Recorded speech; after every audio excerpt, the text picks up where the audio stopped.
Good evening. The temporary 10% global tariff expires Friday, but the Trump administration is already replacing it with something far more sweeping. US2R Jamieson Greer is rolling out permanent Section 301 tariffs on 60 countries covering roughly 99% of all US imports, citing forced labor concerns tied to China's Xinjiang region.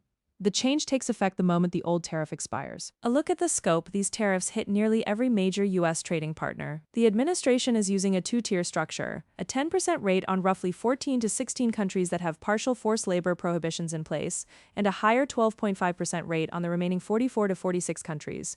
The forced labor rationale specifically targets Xinjiang's polysilicon and cotton supply chains. The administration is grounding the new tariffs in forced labor concerns, pointing specifically to China's Xinjiang region, where polysilicon for solar panels and cotton for textiles are produced. The US2R says these permanent tariffs close the loophole left by the expiring temporary measure.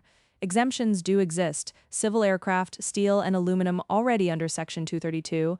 Energy products, critical minerals, and some pharmaceuticals are carved out. But there is a separate, more aggressive move against America's northern neighbor.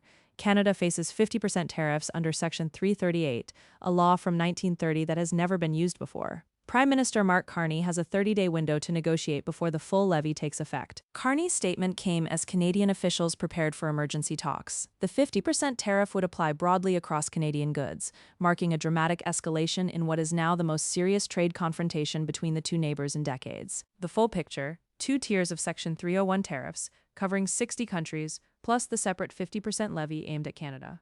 Together, these permanent measures would reshape nearly all of America's trade relationships. And Americans are taking notice. A new CNN poll shows 63% of Americans now oppose the new tariffs, a sharp jump from 48% back in November. Just 37% are in favor. Consumers are already seeing higher prices on imported goods. So where things stand: the temporary 10% tariff expires Friday. USTR Greer is set to replace it immediately with permanent Section 301 tariffs on 60 countries across two tiers, 10% and 12.5%. Canada separately faces a never-before-used 50% levy, with 30 days to negotiate. Exemptions cover aircraft, energy, critical minerals, and some pharmaceuticals. The new trade architecture takes effect this week.